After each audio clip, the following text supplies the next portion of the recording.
আসসালামু আলাইকুম রহমতুল্লাহি ওবরাকাতু।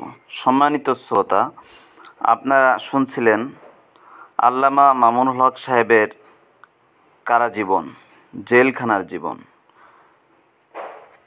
প্রধান ফটক দিয়ে ঢুকলে সামনেই প্রশস্ত পরিসর, পরিপাটি সারিবদ্ধ বৃক্ষরাজি একটা সুন্দর প্রাকৃতিক আবহ তৈরি করে আছে।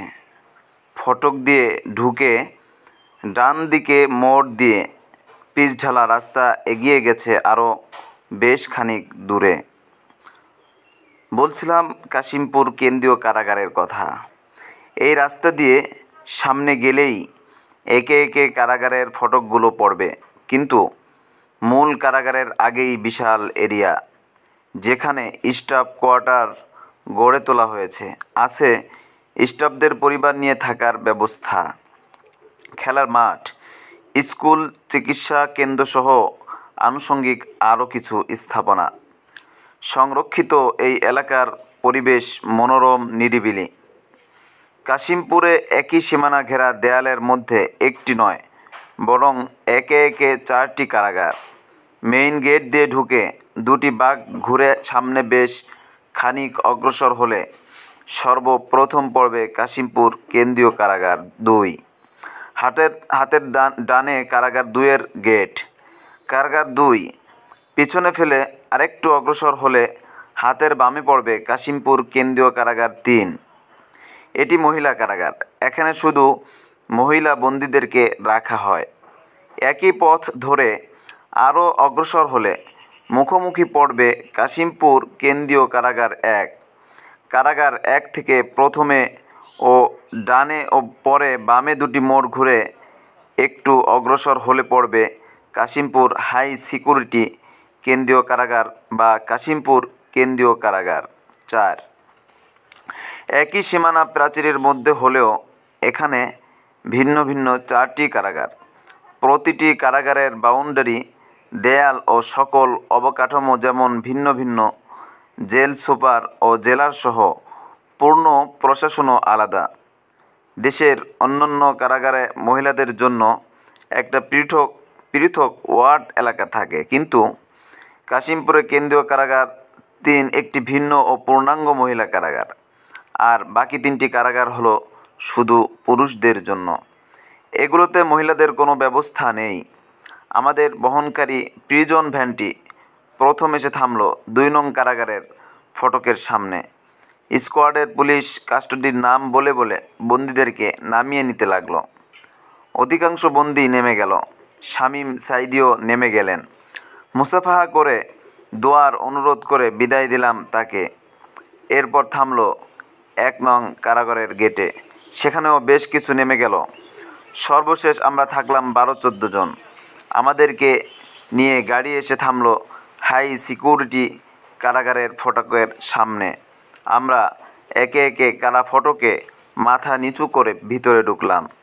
গেট তল্লাশি, নাম, পিতার নাম সহ কাস্টডির সাথে আসামি মিলিয়ে নেয়ার কাজ সেরে আমাদেরকে কারাগারে ঢুকানোর পালা। সারিবদ্ধ সবাই একে একে ভিতরে ঢুকছে। পাশে দাঁড়িয়ে কারারক্ষী গুনে চলছে 1 2 3 4 5, 1 2 3 4 5। আমার পালা এলে আমিও কারা অভ্যন্তরে প্রথমে বাম পা রাখলাম। সম্মানিত শ্রোতা, রাতের অন্ধকারেও হালকা হালকা আলোতে চারদিক পরিষ্কার দেখা যাচ্ছে। মেইন ফটক দিয়ে ঢোকার পর গাড়িতে থেকেই কারাগারের বহিরাঙ্গনের খোলামেলা ও প্রাকৃতিক মনোরম পরিবেশ দেখেছি। এখন হাই সিকিউরিটি কারাগারে ঢুকে পায়ে হাঁটার পথে ধীরে ধীরে পা ফেলছি, আর এদিক ওদিক তাকিয়ে তাকিয়ে মনের মধ্যকার জমে থাকা কৌতূহল নিবারণ করছি। ডানে বামে বছরখানিক পূর্বে রোপণ করা বাড়ন্ত গাছগুলোর ঝিরঝির বাতাস মনের মধ্যে একটা শিহরণ ঠিকই সৃষ্টি করছে। চারিদিকে একবার দৃষ্টি ফেরালেই বোঝা যায় যথেষ্ট পরিকল্পিতভাবে গড়ে তোলা হয়েছে এই কারাগার। 4-5 মিনিট হাঁটার পর চন্দ্রা ভবন এলাকায় পৌঁছলাম। ভবনের গায়ে বড় বড় অক্ষরে চন্দ্রা লেখা দেখেই আমার মনে পড়ল এটাই তো আমার স্পিড গন্তব্য। রাতে থাকার জন্য চন্দ্রার একতলায় নিয়ে গেল। এক রুমে 3 জন করে থাকার ব্যবস্থা, 3 জনের খাবার, প্রতিজনের জন্য 3টি করে কম্বল, একটি করে থালা ও একটি করে বাটি আগে থেকেই রুমের মধ্যে প্রস্তুত করে রাখা ছিল। আমাদের সাথে একজন লোক ছিল।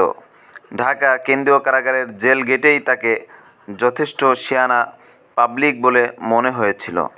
সে কারাগারে ঢুকেই এখানকার যে কারারক্ষী ওস্তাদ আছে তাকে পটিয়ে ফেলেছে। ব্যাপারটা আমি লক্ষ্য করেছি। রুম নির্বাচন করার সময় আমি তার রুমে ঢুকলাম। তার নামটা এখন আর স্মরণ নেই, তবে সে সুইডেন আসলামের ঘনিষ্ঠ পরিচিত লোক। সুইডেন আসলাম এই কারাগারেই আছে। সে তার কাছে যাওয়ার জন্য সিস্টেম করে ফেলেছে। আগামীকালকেই সেখানে চলে যাবে। আমার গন্তব্যও তো আমার মুখস্থ আছে, হুসাইন চন্দ্রা 5ম তলা। আমিও সেই সুযোগের অপেক্ষায় রাত কাটানোর প্রস্তুতি নিলাম। ইস্তিনজা অজু সেরে বিছানায় দাঁড়িয়েই ঈশার নামাজ আদায় করলাম। সামান্য খাবারও খেয়ে নিলাম। ইতিমধ্যে আমার রুমের অপর 2 সাথী ঘুমিয়ে পড়েছে। আমি সবার পরে ঘুমানোর জন্য বিছানায় গা এলিয়ে দিলাম। এই হলো কাশীপুর হাই সিকিউরিটির আমদানি। শুয়ে শুয়ে ঢাকা কেন্দ্রীয় কারাগারের আমদানির বিভীষিকাময় অবস্থার কথাও মনে পড়ল। আলহামদুলিল্লাহ, শেষ রাতে ঘুম ভাঙল, কিন্তু কোনো ঘড়িও নেই, সময় জিজ্ঞাসা করার মতো কোনো লোকও নেই। সংক্ষিপ্ত তাহাজ্জুদ পড়ে বিছানায় বসে কোরআন তেলাওয়াত করলাম। আশপাশ থেকে ফজরের আভাস পেয়ে ফজরের নামাজ পড়ে নিলাম। ফজরের কিছুক্ষণ পর একজন কারারক্ষী এসে গতরাতে আগত আমাদের সবাইকে বলল, কেস টেবিলে যেতে হবে, প্রস্তুত হয়ে বেরিয়ে আসুন। কিছুক্ষণ পর আমরা সবাই বের হয়ে কেস টেবিলের দিকে পা বাড়ালাম। দিনের আলোতে আরেকবার ভালো করে চারদিকে তাকিয়ে হাই সিকিউরিটি কারাগারটা দেখলাম। সুন্দর সুপরিকল্পিতভাবে গড়া, বাংলাদেশের সর্বোচ্চ নিরাপত্তার নিশ্চয়তা দিয়ে নির্মাণ করা হয়েছে দক্ষিণ পূর্ব এশিয়ার অন্যতম সেরা এই কারাগারটি। দেশের সর্বশেষ চালু হওয়া কারাগারও এটি। স্বাভাবিকভাবেই সর্বাধুনিক সুযোগ সুবিধার ব্যবস্থা রাখা হয়েছে এখানে। প্রধান ফটক দিয়ে হাই সিকিউরিটি কারাগারে ঢুকলেই হাতের ডান দিকে দৃষ্টি আকর্ষণ করবে ফুল বাগান, আর সোজা পথে হাতের বামে ফলের বাগান। ফুল বাগানে সবুজ সাইনবোর্ডে সাদা অক্ষরে লেখা আছে রোজ ভ্যালি, আর ফল বাগানে আছে একইভাবে ফ্রুটস ভ্যালি। পায়ে হাঁটার লেনের পাশেই একটি সবুজ সাইনবোর্ডে কারাগার জুড়ে রোপিত গাছের একটা পরিসংখ্যান দেয়া আছে। সাইনবোর্ডে দেয়া তথ্য অনুযায়ী হাই সিকিউরিটি কারাগারে 1 তারিখ 1 মাস 5 তারিখ 2012 তারিখে রোপিত বৃক্ষরাজির বিবরণ নিম্নরূপ।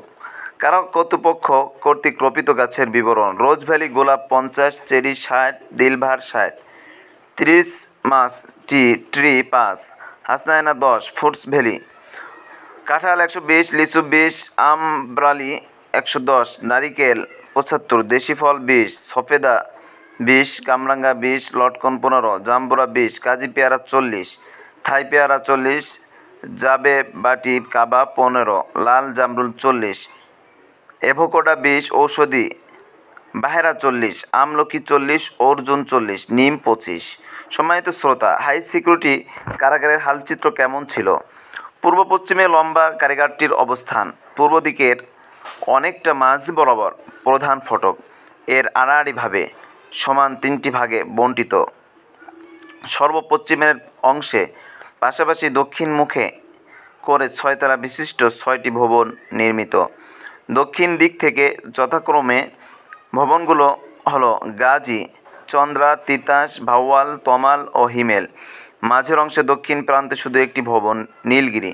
নীলগিরির উত্তর দিকে চৌকা ও গোডাউন। এর উত্তরে বড় একটি উন্মুক্ত পরিসর, সেখানে আপাতত সবজি চাষ করা হয়। এর উত্তরে একটি ছোট্ট 3 তলা ভবন, দর্পণ। নরসুন্দর তথা চুল কাটার কাজ করা হয় এই ভবনের প্রথম তলায়। এর উত্তর দিকে হাসপাতালের 1 তলা ভবন, আর এক পাশে ফাঁসির মঞ্চ। আর পূর্ব পাশের অংশে পাশাপাশি 3টি ভবন। দক্ষিণ দিক থেকে যথাক্রমে শতাব্দী, শৈবাল ও সৈকত। আর উত্তরে একতলা একটি ভবন বিলাস। বিলাস ভবনটি নির্মিত মূলত বন্দীদের কাপড় চোপড় ধোয়ার উন্নত মানের ব্যবস্থা হিসেবে, কিন্তু এই বিলাস এখন কেস টেবিল, লাইব্রেরি আর স্টোর রুম হিসেবে ব্যবহার করা হচ্ছে। কাপড় ধোয়ার কাজ হয় না। বিলাসের উত্তর দিকে একটি 3তলা ভবন উত্তরার প্রথম তলায় হাসপাতালের রোগীরা থাকে, আর অবশিষ্ট 2 তলায় 4টি ওয়ার্ডগুলোতে কয়েদি বন্দীরা থাকে। প্রধান ফটকের উত্তর দিকে বাউন্ডারি প্রাচীর সংলগ্ন সাক্ষাৎ রুম। বন্দীদের সাথে সাক্ষাৎ প্রার্থীদের সাক্ষাতের জন্য 3 স্তরের লোহার জালি তৈরি করা আছে। আনুমানিক 2 ফুট দূরত্বের 3 লোহার জালির অপর প্রান্ত থেকে আপনজনের সাথে কথা বলার সুযোগ সাধারণ নিয়ম অনুযায়ী 15 দিন অন্তর অন্তর পাওয়ার কথা, তবে বিশেষ বিবেচনায় আরও ঘন ঘন সাক্ষাৎও করা যায়। সম্মানিত শ্রোতা, হাই সিকিউরিটির মূল ভবন হিসেবে প্রথমোক্ত 10টি ভবনকেই ধরা হয়। পূর্ব বর্ণনার উল্টো দিক থেকে যথাক্রমে সৈকত, শৈবালী, শতাব্দী, নীলগিরি, গাজী, চন্দ্রা, তিতাস, ভাওয়াল, তমাল ও হিমেল। প্রতিটি ভবন 6 তলা বিশিষ্ট। প্রতিটি তলায় পূর্ব ও পশ্চিম দিকে 2টি বলক, মধ্যখানে সিঁড়ি। পূর্ব বলকে রুম 7টি আর পশ্চিম বলকে 8টি। পূর্ব পশ্চিম উভয় বলক মিলে 15টি করে রুম প্রতি তলায়। এই রুমগুলোতেই মূলত হাই সিকিউরিটির মূল বন্দীদের জন্য। সেই হিসেবে প্রতিটি ভবনে 6x15 90টি রুম। এছাড়া প্রতিটি তলায় সিঁড়ি বরাবর 2টি করে অতিরিক্ত রুম আছে। এখন এই রুমগুলো দিনের বেলা শুধু বলকের সেবকের দায়িত্বে থাকা কয়েদিরা ব্যবহার করে। প্রতিটি ভবন এমন রুম আছে 6x2 যোগ 12টি, 10 ভবনে 120টি। মূল সেলের রুমের সাথে যুক্ত করলে হাই সিকিউরিটির সেল সংখ্যা দাঁড়ায় 1020টি। প্রতিটি রুমই একটি করে সেল। মৃত্যুদণ্ডপ্রাপ্ত কিংবা ভয়ঙ্কর ও দুর্ধর্ষ মোস্ট ওয়ান্টেড, শীর্ষ সন্ত্রাসী ও এ জাতীয় সেলে আটকে রাখার মতো আসামিদের জন্যই আসলে হাই সিকিউরিটি কারাগার নির্মিত। প্রতিটি রুম বা সেল 15 ফুট দীর্ঘ ও 8 ফুট প্রশস্ত। 3.5 ফুটের লোহার শিকের একটি দরজা দক্ষিণ দিকে, আর উত্তর দিকে একটি জানালা। রুমের ভিতর কোণে দৈর্ঘ্য ও প্রস্থে সমান 5 ফুটের একটু করে একটি বাথরুম। 4.5 ফুট উচ্চতার দেয়াল ঘেরা এই বাথরুমের মেঝে ও দেয়াল টাইলস ফিটিং করা।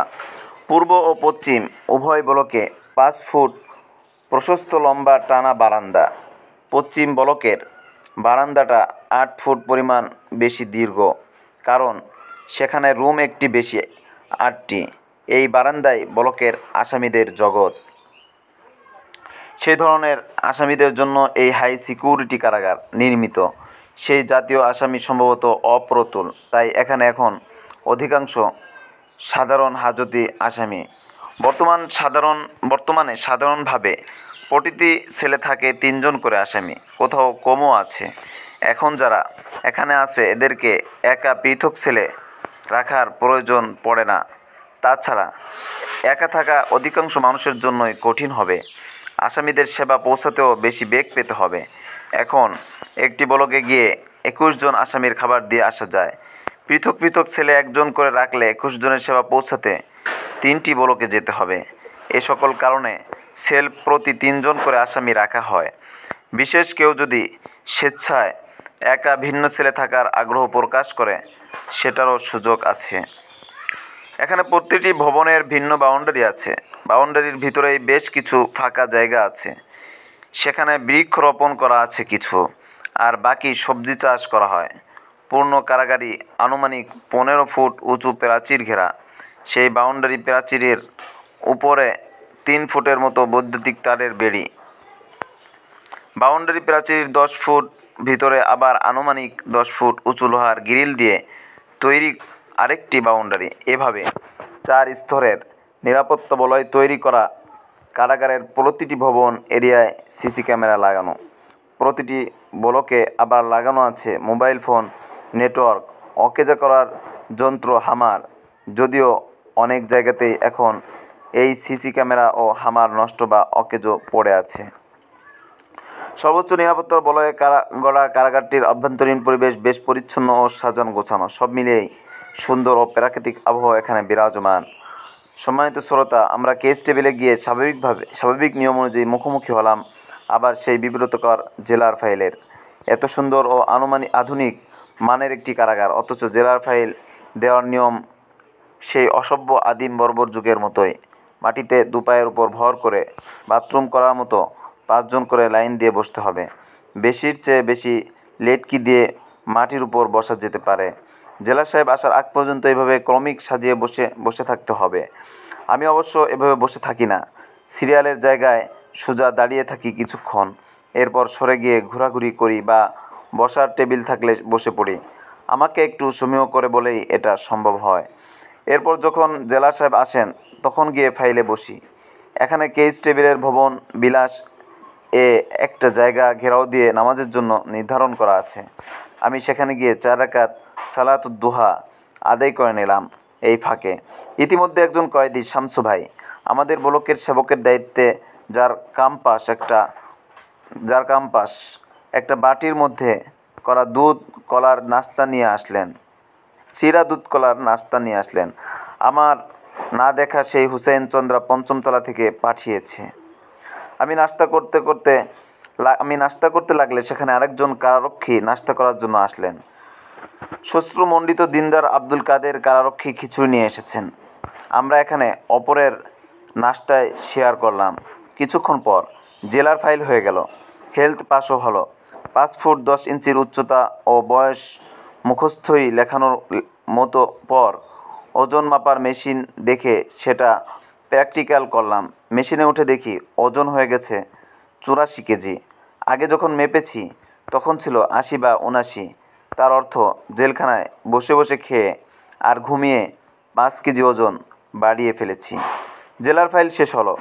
2-3 ঘন্টা পর হবে সুপার সাহেব ফাইল। জেলখানার বস হলেন জেল সুপার, তাই তিনিই এখানকার সাহেব। সাহেব ফাইলের আগে আসামিদেরকে কেতা দুরস্ত করা হয়। চুল দাড়ি গোঁফ নখ ইত্যাদি কাটছাঁট করার জন্য আমাদেরকে নিয়ে যাওয়া হলো দর্পণ নামক ছোট্ট একটি 3 তলা ভবনে। নিচতলায় নরসুন্দরের কাজ করা হয়। কয়েদিদের মধ্যে যাদের কাম্পাস নরসুন্দর দফা, তারা এ কাজ করে। এখনও বেশ সকাল, আমরা সেখানে অপেক্ষমান। নরসুন্দরকারীরা কেউ এখনও আসেনি। আমরা ওই ভবনটায় ঘুরে ফিরে দেখছি। আমি সিঁড়ি বেয়ে উঠে গেলাম ছাদের সিঁড়িকোঠায়। ছাদের গেট স্বাভাবিকভাবেই বন্ধ। সিঁড়িকোঠার নীরব নির্জন জায়গা পেয়ে জানালার গ্রিলের ফাঁকে শালিক পাখি বাসা বেঁধেছে। আমাকে দেখে পাখি উড়ে গেল। উঁকি দিয়ে দেখি পাখির বাসায় 2টি ডিম। শুধু দেখলাম, ধরলাম না। অযথা পাখির বাসায় তার সংসারে হস্তক্ষেপ করার কি দরকার? নরসুন্দরকারীরা এসে পড়ল। আমার চুল বেশি বড় না, তাই চুল কাটার দরকার নেই। আর গোঁফ আমি অন্যকে দিয়ে কাটাই না। আমার গোঁফ আমি আমার মতো করে কাটি। আমার ধারণা আমার গোঁফ কাটা অনেক সুন্দর হয়। নাইম মাসনুন ওরাও এ কথায় সায় দেয়। নিজের গোঁফ নিজে কাটার সময় যখন প্রয়োজনে ঠোঁট শক্ত করতে হয়, মুখ ফোলাতে হয়। মাসনুনের বিয়ের সময় আমি ওর গোঁফ কেটে ছেটে দিয়েছিলাম, সুন্দর হয়েছিল। কিন্তু ঠোঁট শক্ত করা আর মুখ ফোলানোর কাজ নিজের মতো অন্যেরটা বলে হয় না, তাই ওর ঠোঁট একটু কেটে গিয়েছিল। সমস্যা হয়নি, আফটার সেফ লাগিয়ে দিয়েছিলাম। নিজের গোঁফ নিজে কাটাই ভালো। তাছাড়া অন্য আরেকজন আমার ঠোঁটে মুখে হাত লাগাবে, তাও বাম হাত, এটাও ভালো লাগে না।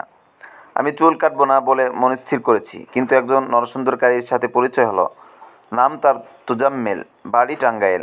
আলাপচারিতায় সে আমার পরিচয় পেয়ে 13 বছর আগের স্মৃতিচারণ করল।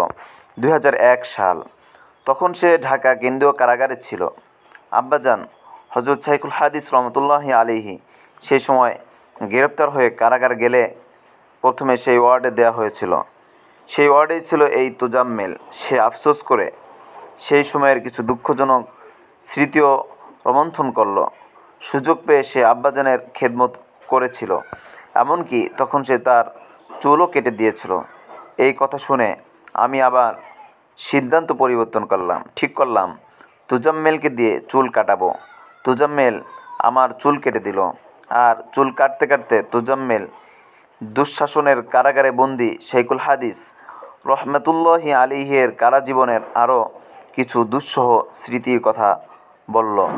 তোজাম্মেল পরে মুক্তি পেয়ে চলে গেছে। বন্দি সব কেতা দুরস্ত হওয়ার পর জানা গেল আজকে জেল সুপার আসবেন না, অতএব সুপার সাহেব ফাইলও হবে না। আমাদেরকে আমাদের আমদানিতে ফিরিয়ে আনা হলো। সেখান থেকে মাল সামান আর থালাবাটি কম্বল নিয়ে প্রত্যেকের জন্য নির্ধারিত লকআপে নিয়ে যাওয়ার বন্দোবস্ত শুরু হলো। হুসেইন তো আমার লকআপ তার রুমে করিয়ে রেখেছিল। আমরা যখন চন্দ্রা প্রথম তলার আমদানিতে ফিরে আসছিলাম, তখনই চন্দ্রা চতুর্থ ও পঞ্চম তলার সবাই আমাদের দিকে দেখছিল। হাতের ইশারা বিনিময় হলো। আমাকে চন্দ্রা পঞ্চম তলায় নেয়ার পথে চতুর্থ তলার গেটে দাঁড়িয়েছিলেন আমাদের আবু তাহের ভাই। আবু তাহের ভাইয়ের সাথে অপ্রত্যাশিতভাবে হওয়া এই সাক্ষাৎ ছিল আমার জন্য একটি সারপ্রাইজ। আবু তাহের ভাই বললেন ওনাদের চারতলায় নাকি আমাকে নেওয়ার চেষ্টা করছিলেন, লোকও পাঠিয়েছিলেন, কিন্তু তারও বেশ আগ থেকেই হুসাইন আমাকে তার ওখানে নেওয়ার প্রক্রিয়া শুরু করেছে। হুসাইনকে আমি এখনও মনে করতে পারছি না। ওদিকে আবু তাহের ভাই হলেন আমাদের দীর্ঘদিনের ঘনিষ্ঠ মানুষ। এরপরও আমি আবু তাহের ভাইয়ের উপর হুসাইনকেই প্রাধান্য দিলাম, কারণ আমাকে এখানে আনার জন্য তার প্রচেষ্টার খবর ঢাকা কারাগার থেকেই পাচ্ছিলাম। আবু তাহের ভাইকে বললাম আপাতত যাই ওখানে, পরে দেখা যাবে। এভাবে চতুর্থ তলা অতিক্রম করে পঞ্চম তলায় উঠলাম। আবুল বাশার সাহেব, হুসাইন ও অন্যরা গেটেই অপেক্ষমান ছিল। প্রতীক্ষিত হুসাইনকে দেখলাম। 14 বছর আগের দেখা ছাত্রকে পুরাতন স্মৃতিতে মনে করতে না পারলেও গত কয়েকদিনের নতুন করে পাওয়া হুসাইনের পরিচয় আমার যথেষ্ট পাওয়া ছিল। গেট থেকেই ব্যাগ বুচকা হাতে নিয়ে নিল হুসাইন, আর থালাবাটি কম্বল নিয়ে তো পিছনে পিছনে সেবক আছেই। এভাবেই গিয়ে পৌঁছলাম আমার নির্ধারিত গন্তব্য চন্দ্রা পঞ্চম তলার 4 নং রুমে। সম্মানিত শ্রোতা, চন্দ্রা পঞ্চম তলার 4 নং রুম অপূর্ব, অসাধারণ, নয়নাভিরাম পরিপাটি করে সাজানো একটি রুম। শখ ও রুচিশীলতার মাধুরী মিশিয়ে রুমটিকে অনিন্দ সুন্দর করে সাজিয়েছে হুসেইন। শৌখিন মানুষ রুচিশীল, অথবা রুচিশীল মানুষ শৌখিন হলে ভাঙ্গা করে ঘরকেও অপরূপ করে সাজিয়ে রাখে। শখ ও রুচিশীলতার সাথে বিলাসিতার সম্পর্ক অবিচ্ছেদ্য নয়। শখ, রুচিশীলতা আর বিলাসিতার মাঝে আম, খাস, মিন, ওয়াজহিন এর নিসবত তালাজুমের নিসবত নয়। আমিও অনেক পরিপাটি সাজিয়ে গুছিয়ে রাখা মানুষ, তবে হুসাইন আমার চেয়েও অনেক বেশি এক্সিলেন্ট। কারাগারে তার এ রুমটির সামনে আসলে আগন্তুকের দৃষ্টি আকৃষ্ট হবেই। শুধু আকৃষ্ট হবে না, নিশ্চিতভাবেই কিছুক্ষণের জন্য দৃষ্টি আটকে থাকবে। অথচ বিলাসদ্রব্য তো দূরের কথা, আহামরি বা অপ্রয়োজনীয় কোনো কিছুই এখানে নেই। মূল থাকার জায়গা 10 ফুট বাই 8 ফুট স্পেসটুকুতে সুন্দর মাপ মতো একটি ফ্লোর ম্যাট বিছানো, আর 5 ফুট বাই 3 ফুট জানালা ও বাথরুমের সামনের জায়গাটায় মানানসই আরেকটা ম্যাট। ম্যাটের উপর রুমে ঢোকার সময় পরিমাপ মতো লাল রঙের একটা প্লাস্টিক ম্যাট পাপোশ, পায়ের ধোলা ময়লা আটকাতে খুবই উপযোগী পাপোশ এটি। আবার বাথরুমের সামনে একটি কাপড়ের পাপোশ, তার উপর পাতলা একটা ছোট তোয়ালে বিছানো, যেন বাথরুমের ভেজা পা রুমে আসতে শুকিয়ে যায়। বোতল কৌটাসহ টুকিটাকি জিনিস আর বই, কিতাব ও কোরআন শরীফ রাখার জন্য আছে 2টি প্লাস্টিক র্যাক। দেয়ালের দর্শনীয় একটি জায়গায় আছে একটি দেয়াল ঘড়ি।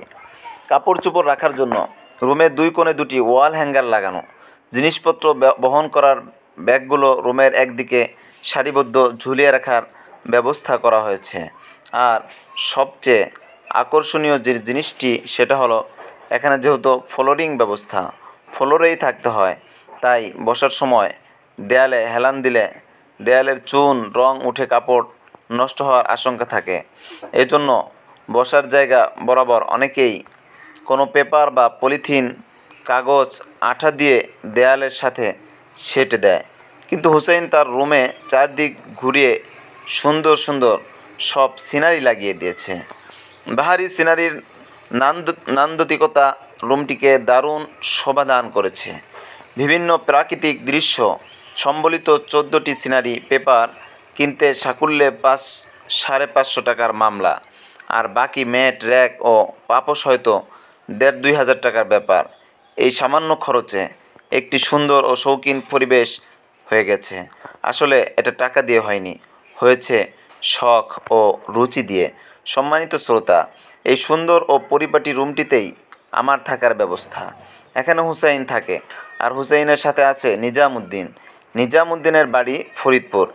একসময় রাহমানিয়া হাকিকিয়া মাদ্রাসায় আমাদের কাছে পড়েছে।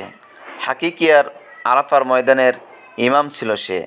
আর আমার সপ্তাহখানেক আগে এখানে হুসাইন তার আরেক উস্তাদ আবুল বাশার সাহেবকেও এনেছে, আর সর্বশেষ আসলাম আমি।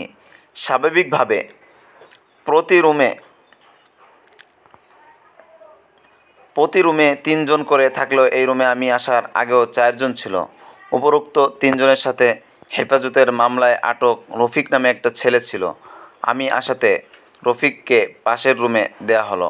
পরে অবশ্য রফিক জামিনে মুক্তি পেয়ে চলে গেছে। সম্মানিত শ্রোতা, হাই সিকিউরিটি কারাগারে আমার দিনকাল কেমন ছিল? এখানে আসলাম 31শে মে শুক্রবার রাতে। পরদিন শনিবার 1 জুন 5ম তলার 4 নম্বর রুমে আমার লক আপ নির্ধারিত হলো। সেই থেকে অদ্যাবধি প্রায় 2 মাস এখানে আছি। মাঝখানে অবশ্য অল্প অল্প সময়ের জন্য 2বার খুলনা ও 1বার রিমান্ডে গিয়েছি।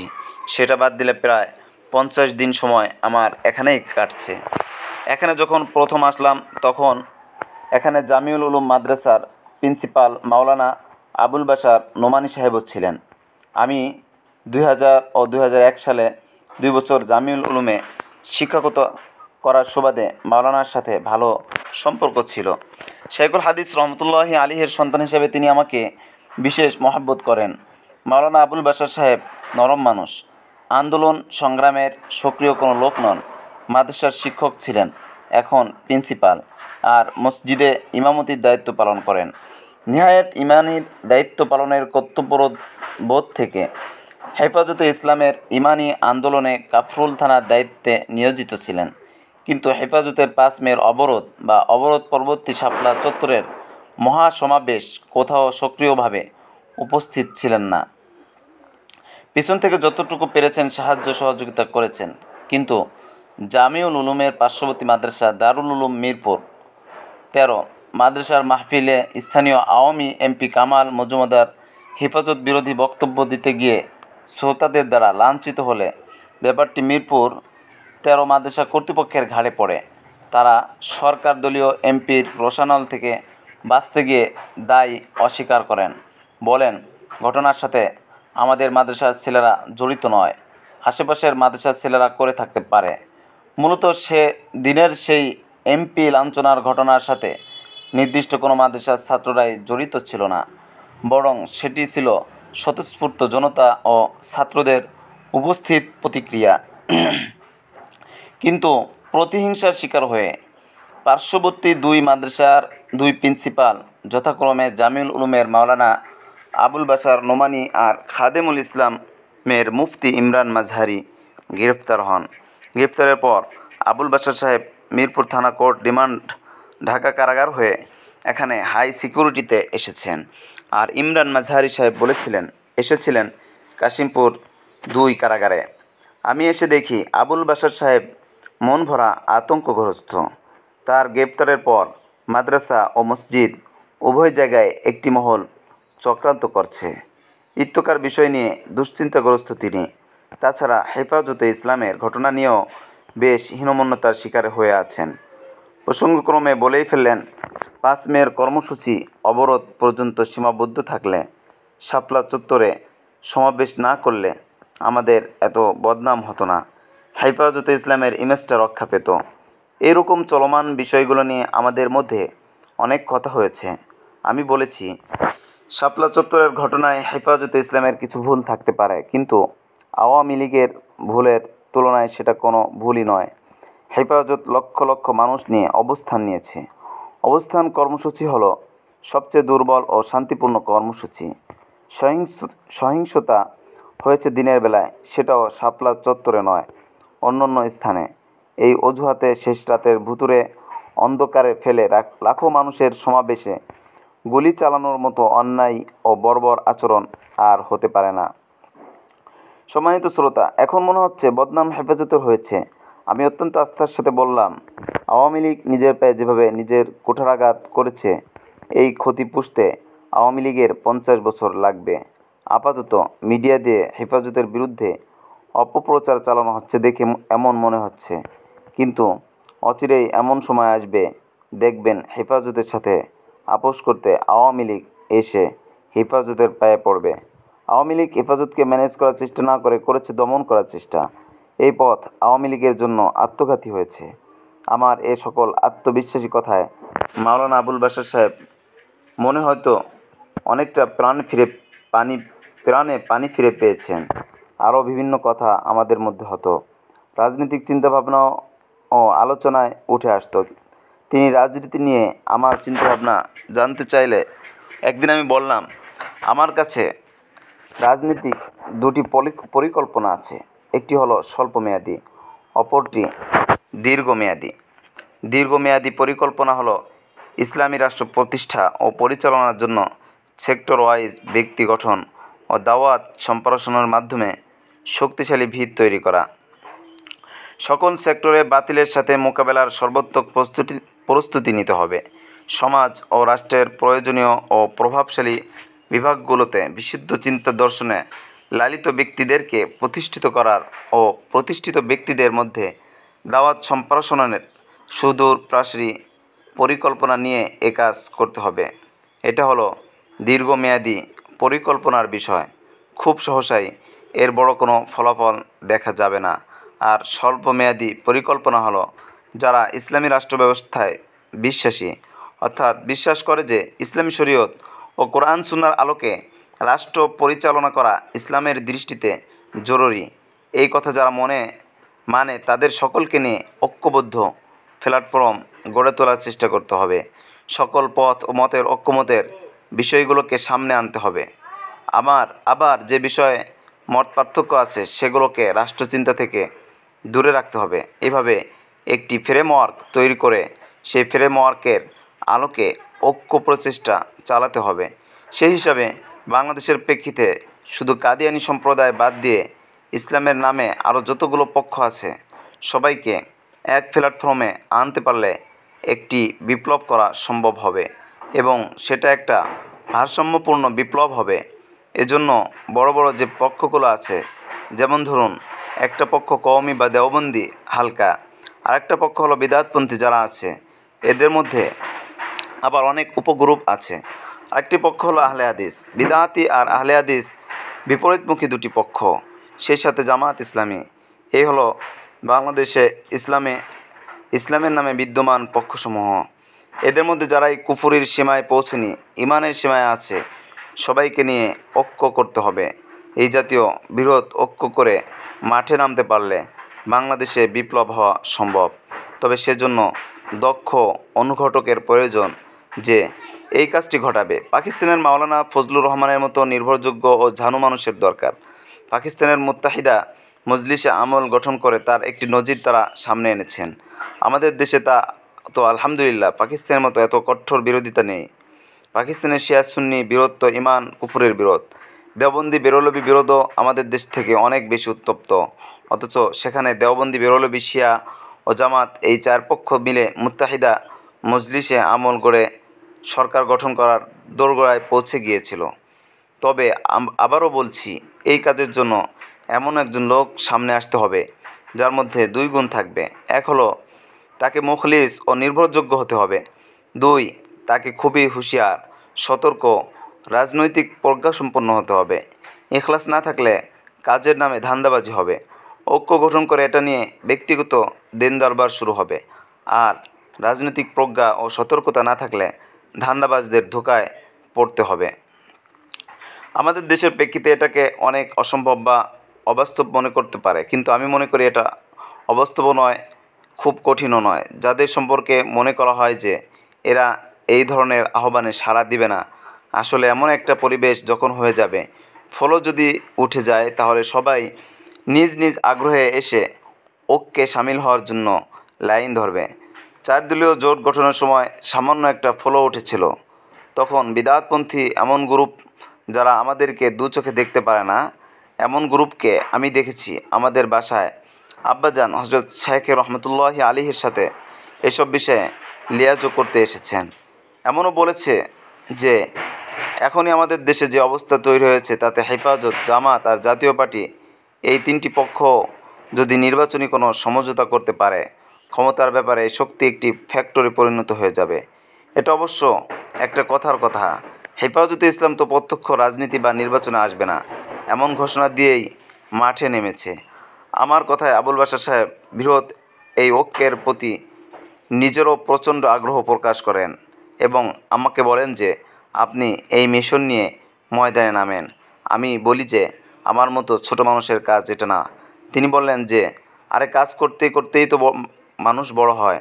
তাছাড়া আপনার বড় নিসবত আছে, আপনি শায়েখের সাহেবজাদা, আপনাকে সবাই মূল্যায়ন করবে। এভাবেই আবুল বাশার সাহেবের সাথে অনেকটা বিষয়েরই মত বিনিময়, আলাপ আলোচনা হয়। আমি এই ধরনের ঐক্য চিন্তার কথা খুলনা কারাগারে থাকতে মাওলানা কিবরিয়া, গোলাম কিবরিয়া সাহেব ও সাবেক এমপি গোলাম পারোয়ার সাহেবের সাথেও আলোচনা করেছিলাম। তারাও অনেক উৎসাহ দেখিয়েছেন এই ধরনের চিন্তার প্রতি। পরোয়ার ভাই তো বলেই বসলেন, মামুন ভাই, আল্লাহ হয়তো আপনাকে আমাদের আগেই মুক্ত করবেন। আপনি বের হয়ে এই মিশন নিয়ে নেমে পড়ুন। আমাদের পক্ষ থেকে আমরা একত্রতার ঘোষণা দিচ্ছি।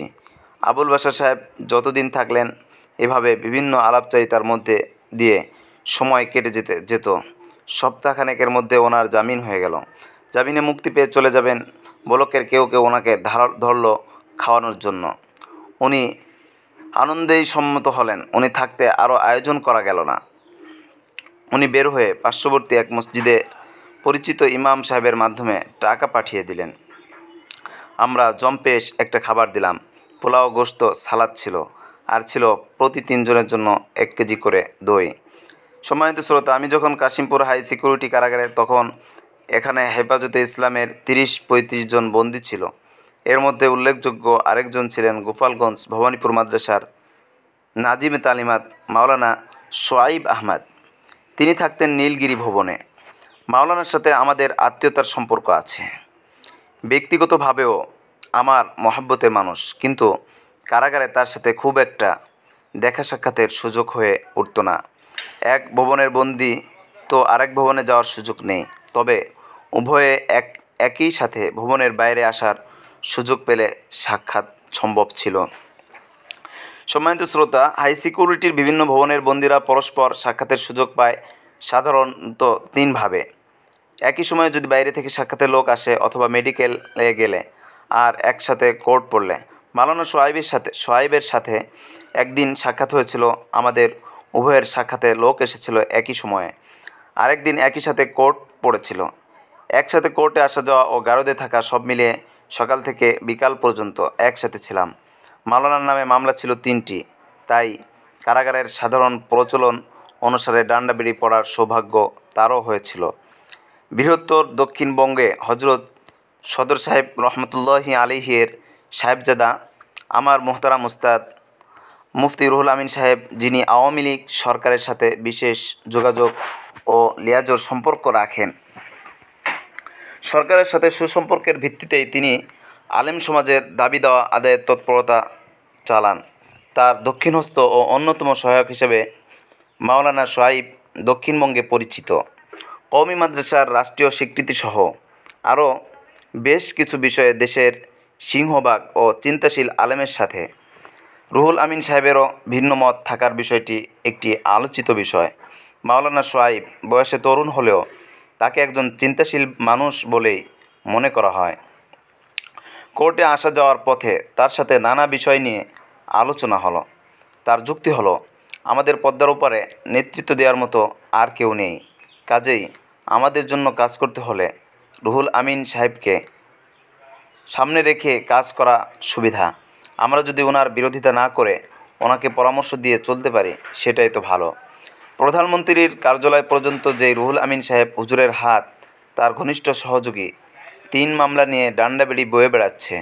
অপরাধ একটাই, প্রশাসনের সম্মুখে একজন আলেমে দ্বীন হিসেবে দ্বীনের হক কথাগুলো যথাযথভাবে তুলে ধরেছেন। হেফাজতে ইসলামের অন্যান্য বন্দী যারা ছিল তাদের মধ্যে আমি এসে দেখলাম অনেকেই এখনও বেশ সমস্যায় আছে। এরা ঢাকার বিভিন্ন জায়গা থেকে গ্রেপ্তার হয়েছে। অনেকের বাড়ি অনেক দূরে। কাপড় চোপড় সহ প্রয়োজনীয় আসবাব ইতিমধ্যে পুরাতন বন্দীরা কিছু ব্যবস্থা করে দিয়েছে। বাইরে থেকেও অনেকে পাঠিয়েছে। আরও কিছু বিছানার চাদর, লুঙ্গি ও গেঞ্জি দরকার। আমি সংবাদ দিয়ে ব্যবস্থা করলাম। অনেকের আইনি সহায়তার প্রয়োজন ছিল। আমি সকলের নামের তালিকা সংগ্রহ করে হেফাজতের দায়িত্বশীলদের কাছে পৌঁছানোর ব্যবস্থা করলাম। এভাবে হেফাজতের বন্দীরা আমাকে পেয়ে মনে হলো একজন অভিভাবক পেয়েছে। তারা তাদের সমস্যার কথা জানিয়ে আমার কাছে চিরকুট পাঠাতো। আমি সমাধানে যথাসাধ্য চেষ্টা করতাম। আলহামদুলিল্লাহ, রমজানের আগেই অধিকাংশ এবং বাকিরা রমজানের শুরুতেই জামিনে মুক্ত হয়ে গেছে। এখন হাই সিকিউরিটি কারাগারে হেফাজতের আসামি একমাত্র আমিই আছি। আজকের এই লেখার সময় পর্যন্ত আমার 17টি মামলার জামিন হয়ে গেছে। আলহামদুলিল্লাহ, আছে আরেকটি মামলা, ইনশাআল্লাহ আগামী 2 দিন পর সেটারও জামিন হয়ে যাবে বলে আশা করছি।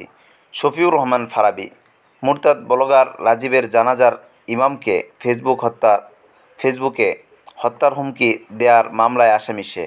বাংলাদেশের অন্যতম ইসলামী ব্লগার ফারাবী আজ দীর্ঘ 5 মাস যাবৎ আটক। তার জামিন হয় না, তার নামে চার্জ গঠন হয়ে গেছে।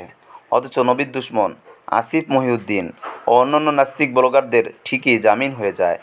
একটু আত্মভোলা সরল সহজ বিশ্ববিদ্যালয় পড়ুয়া যুবক এই ফারাবী নিতান্তই আবেগের বশবর্তী হয়ে এমন হুমকি দিয়েছে, এবং সেই আবেগ অবশ্যই ইমানি আবেগ, কিন্তু ধর্মনিরপেক্ষতার কুফরি আইন এই ইমানি আবেগকে মূল্য দিতে অপারগ। ফারাবী আগে আমাদের চন্দা ভবনের 4র্থ তলায় থাকতো। আমি বিভিন্ন প্রয়োজনে সিঁড়ি দিয়ে ওঠানামা করার সময় সে আমার পরিচয় পেয়ে আমার সাথে কথা বলতো, সমস্যা জানাতো। পরে চেষ্টা করে আমরা তাকে আমাদের ব্লকে এনে নিয়েছি। এখানে এসে সে মহা খুশি। ভাবখানা অনেকটাই এমন যে এখন জামিন না হলেও চলবে। দিনদার এই সমমননাদের পরিবেশ এভাবে আরও কিছু দিন কাটিয়ে দেয়া যাবে। আমরা চন্দ্রা 5ম তলার পূর্ব ব্লকে থাকি। এই ব্লকের সবাই নামাজি, সুন্দর ভ্রাতৃত্বপূর্ণ পরিবেশ। অধিকাংশই কওমি মাদ্রাসার মহলের মানুষ। তাই 2-1 দিনের মধ্যেই তাদের সবার সাথে বেশ হৃদ্যতা জমে উঠল। কারো সাথে তো পুরনো পরিচয়ও আছে। তাদের মধ্যে রাহমানিয়ার সাবেক আরও 2 জন ছাত্র আছে, আব্দুল ওয়াদুদ গাজী ও মুফতি মঈনুদ্দিন। একই মাদ্রাসার পড়ুয়া হয়, তাদের সাথে আলাদা একটা হৃদ্যতা হয়েছে। মঈনুদ্দিন জামিউল উলুম মাদ্রাসার শায়েখের কাছে বুখারী শরীফ পড়েছেন। শায়েখ তাকে খুব মহাব্বত করতেন। তিনি শায়েখের অনেক খেদমতও করেছেন। তার সাথে শায়েখকে নিয়ে অনেক গল্পও হয়। তিনি একদিন আমাকে একটি সৌভাগ্যের ও সান্ত্বনার ঘটনা বললেন। মঈনুদ্দিন বললেন নিজের দেখা একটি স্বপ্নের কথা। তিনি বলেন, আমি এক রাতে দেখি আমরা অনেকে কারাগারে আছি, তাদের সবার শেষে আমি হঠাৎ দেখি হযরত শায়েখ রহমতুল্লাহি আলাইহি কারাগারের ভিতরে আমাদের ওখানে উপস্থিত। শায়েখ রহমতুল্লাহ আলাইহিকে দেখে আমরা তো সবাই অবাক যে হুজুর এখানে কেন। শায়েখ রহমতুল্লাহি আলাইহি হাঁটতে হাঁটতে যেভাবে তিনি সুস্থ অবস্থায় লাঠি নিয়ে হাঁটতেন, একেবারে আমার কাছে এসে দাঁড়ালেন। মঈনুদ্দিন বললেন, আমি স্বপ্নের কিছুই তখন বুঝিনি। এরপরে আপনি আমাদের এখানে আসলেন, তখনই আমার ওই স্বপ্নের তাবির ও মর্ম বুঝে এসেছে। মুফতি মঈনুদ্দিনের এই বরকতময় স্বপ্নটি আমার ছোট্ট কারাজীবনের অন্যতম পাওয়া। এটিকে আমি একটি শুভ সংবাদ ও সৌভাগ্যের বার্তা হিসেবে গ্রহণ করেছি। সম্মানিত শ্রোতা, 7টি রুম আর করিডোরের এই ছোট্ট কিন্তু হৃদ্যতাপূর্ণ পরিসরে আমাদের পৃথিবী খারাপ লাগে না। গল্প আর নানান বিষয়ের আলোচনায় সময় কোন দিক দিয়ে কেটে যায় টেরই পাই না। এর উপর বহু মামলা থাকায় 2-4 দিন পরপরই কোর্ট হাজিরার তারিখ থাকে। কোর্টে যাতায়াত সারাদিন পার হয়ে যায়। এর উপর 2 বারের খুলনায় চালান আর রিমান্ড মিলিয়ে একটা লম্বা সময় এভাবেও কেটে গেছে।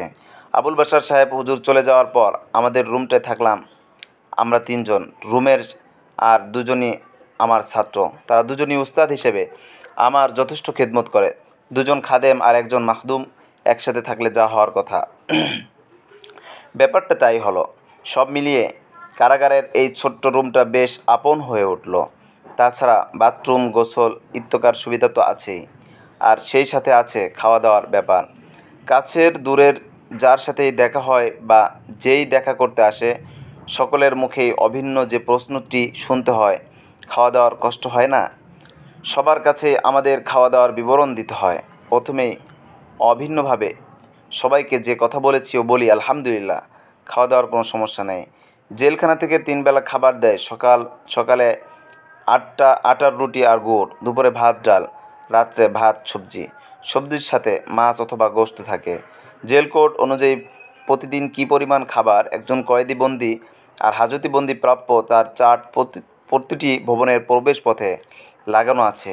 প্রদত্ত ওই চার্টে কয়েদি ও হাজতি বন্দীদের মধ্যে সামান্য তারতম্যসহ খাবার বরাদ্দ দেওয়া আছে। উক্ত চার্টের আলোকে একজন বন্দীর দৈনন্দিন প্রাপ্য তার জন্য বরাদ্দ খাবারের তালিকা নিম্নরূপ: একজন কয়েদি হাজতি বন্দীর দৈনিক খাদ্য তালিকা: সকাল নাস্তার আটা 116.64 গ্রাম, হাজতি 84.48 গ্রাম, নাস্তার গুড় 14 গ্রাম। দুপুরবেলা চাউল বা আটা 583 গ্রাম, ডাল 145 গ্রাম। সরকারিভাবে এই পরিমাণ বরাদ্দ আছে, কিন্তু আর 10টি খাতের মতো এই খাতেও দুর্নীতি আছে। চুরি দুর্নীতির পর যে পরিমাণ খাবার প্রতিজন বন্দী পায় তাতে আমরা যারা কওমি মাদ্রাসার পড়ুয়া আমাদের বোঝার সুবিধার জন্য বলা যায় ফুল ফ্রি খানা প্রতিজন বন্দীকে দেওয়া হয়। এর উপর আমরা ব্লকের সকলে মিলে তরকারি রান্না করে খাই। পিসি দিয়ে ক্যান্টিন থেকে মাছ, গোশত ও তরি তরকারি ক্রয় করি। এরপর সেগুলো প্রস্তুত করে আমাদের জন্য নির্ধারিত যে সেবক আছে সে চৌকা থেকে রান্না করে দেয়। এভাবেই 2 বেলার খাবার চলে। আর সকালের নাস্তা এক এক সময় এক এক রকম হয়। কোনো দিন ক্যান্টিন থেকে পরোটা ভাজি বা পরোটা ডিম ভাজি কিনিয়ে আনাই, কোনো দিন চিড়া ভিজিয়ে আম দুধ দিয়ে খাই। আবার যেদিন কোর্ট থাকে সেদিন চৌকা থেকে সকাল ভোরে ভাত ডাল দেয়। এটাকে বলে কোর্ট ভাত। এই সাধারণ ব্যবস্থার পর জেলখানার ভিতর থেকেই আমার পরিচয় পেয়ে কেউ খাবার দাবার, তরকারি ইত্যাদি হাদিয়া পাঠায়। আমাদের লালবাগের সাবেক এমপি নাসির উদ্দিন পিন্টু সাহেব এই কারাগারেই আছেন। তিনিও আমার জন্য তরকারি পাঠিয়ে দেন। আমার এই জেলে থাকার সময়টা ফলের মৌসুম গেল। প্রথমে ছিল আম, লিচু আর জামরুল। খুলনা আর ঢাকায় আলহামদুলিল্লাহ পর্যাপ্ত পরিমাণ লিচু খাওয়া হয়েছে, আমও খেয়েছি। বাইরে থেকে আনিয়েছি বা সাক্ষাৎকারীরা হাদিয়া দিয়ে গেছে। আর কাশিমপুর আসার পর থেকে বাহারি আমপালি, হিমসাগর আর ল্যাংড়া ভালো জাতের এই সমস্ত আম প্রায় সময় আমাদের ঘরে থাকতো। এরপর রমজান মাস আসলো, ফজলি আম। ইফতারি আর সেহরিতে অধিকাংশ দিন আম খেলাম। আলহামদুলিল্লাহ কাঁঠালও খেয়েছি যথেষ্ট পরিমাণ। খাওয়া দাওয়ার পর্যাপ্ততার মধ্য দিয়েই জেলখানার সময় কেটেছে। কাশিমপুর হাই সিকিউরিটিতে মূলত সবচেয়ে স্বাচ্ছন্দ্যে থেকেছি। রিমান্ড, চালান, কোর্ট ইত্যাকার প্রয়োজনে যতটুকু সময় হাই সিকিউরিটি কারাগার থেকে বাইরে যেয়ে থাকতে হয়েছে, শুধু একটা অস্থিরতা আর অপেক্ষা কাজ করেছে। কখন ফিরে যাব নিজের রুমে। সময় মতো গোসল, চাহিদামাফিক খাবার আর প্রয়োজনীয় বিশ্রাম সহ পরিচিত ও প্রিয়জনদের সাথে কথাবার্তা বলা ইত্যাদি কারণেই এই আকর্ষণ তৈরি হয়েছে। সম্মানিত শ্রোতা,